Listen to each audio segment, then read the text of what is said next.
connecté. Attends. Bouge pas. La gloire éternelle, c'est Dieu.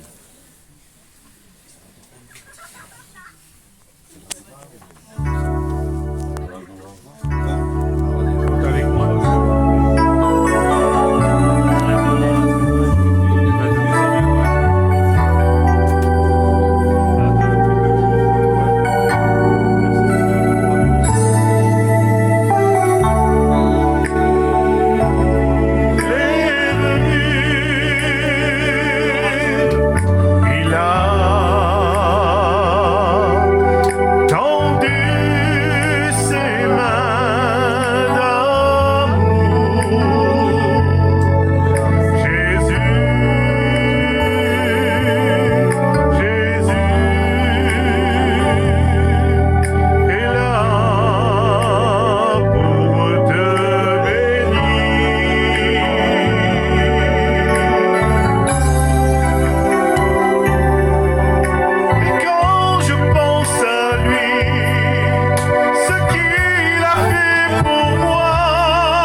Mon témoignage. Ben, franchement, je dis devant le Seigneur, je suis vraiment content d'être ici. Je suis touché dans mon cœur de voir si tant de monde. Merci Je Seigneur. sais que les frères, ils viennent souvent. C'est pour la première fois moi que je viens. Je suis vraiment très content, Seigneur. Du mal à parler, je suis touché dans mon cœur, Seigneur. Je vais vous dire quelques mots de témoignage. Pour moi, Seigneur, les choses de Dieu, depuis mon enfance, j'ai toujours connu. Mon papou, lui, il avait toujours connu les choses de Dieu. Il s'est baptisé en 53. Imaginez combien de temps qu'on connaît les choses de Dieu dans la famille. Mais j'ai jamais voulu accepter. Pour moi, c'était... Voilà, c'est... Pour les personnes âgées, moi, voilà, je suis jeune, je veux faire ma vie. Mais j'allais quand même aux réunions parce que j'étais attiré. J'étais attiré par les réunions et je savais que c'était la vérité. Je savais que un jour Jésus il reviendrait et que si je restais dans ma position, ben j'étais perdu.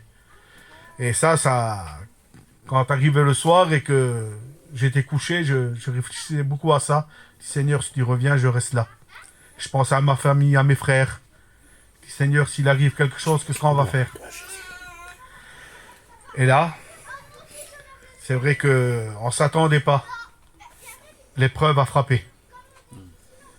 On était en 1995. Et là, je venais de perdre ma mère. Elle avait 46 ans. On était 4 frères, 5 sœurs. Imaginez la catastrophe, hein. J'avais une petite sœur de 2 ans à l'époque.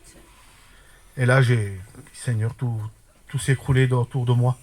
Je voyais mes frères, je voyais mon père. Je dis, Seigneur, qu'est-ce qui nous arrive? Je voyais mes cousins, je dis, qu'est-ce qu'on va devenir? Pour moi, c'était une catastrophe. On ne connaissait pas Dieu. On connaissait comme ça, mais réellement, dans notre cœur, on ne connaissait pas parce qu'on sait que Dieu apporte la paix, il donne la paix. Amen. Il est la paix. Amen. Amen. Alléluia. Et là, pour moi, c'était le seul moyen, c'était de me tourner vers Dieu. Et c'est ce que j'ai fait. Et depuis ce jour-là, Gloire à Dieu. ça va faire 26 ans que j'appartiens à Dieu. Merci Seigneur. Alléluia. C'est vrai que moi, j'ai pas été toujours fidèle. Mais lui, Seigneur Jésus, Amen. Amen. parodé, quelle bonté, Seigneur, de l'appartenir. Alléluia. C'est pour ça que je le dis souvent, la vie nous fait pas de cadeaux. La vie... Peu de temps, en 2014, j'ai perdu mon père aussi. J'ai perdu plein de ma famille, mes tantes, tout ça. Mais là, quand ça arrivait ça, j'avais le Seigneur. Et je vous dis que c'était pas pareil, Seigneur. Comment on ressent le soutien de Dieu dans ces moments difficiles. Ouais. Et Dieu a fait beaucoup dans la famille, parce qu'il y a beaucoup qui se sont approchés de Dieu. Gloire à On Dieu. était une famille qui était pas dure à l'évangile, parce qu'on connaissait. Mais voilà, on n'était pas intéressés. Et à travers cette épreuve, c'est vrai qu'il y a beaucoup de ma famille qui se sont approchés aussi. Ça fait comme un réveil, quoi. Et je remercie le Seigneur. Gloire à Dieu. Parce que malgré l'épreuve, eh ben, je voudrais pas revenir en arrière. Je vous le dis devant le Seigneur. Parce que ce qu'on vit avec le Seigneur, c'est... On peut pas le trouver dans le monde, de toute façon. Hein. Gloire à Dieu. Parce que cette paix, cette joie, ce bonheur qu'on a, Amen. quand on se réveille le matin et de dire, Seigneur, Amen. Amen. Alléluia. qui suis-je, moi, Seigneur, que tu t'es intéressé à moi. Amen. Et je le remercie de tout mon cœur. Parce qu'il a eu un regard favorable sur ma vie. Amen. Et j'ai su l'accepter dans mon cœur. Voilà, que Dieu vous bénisse. Gloire à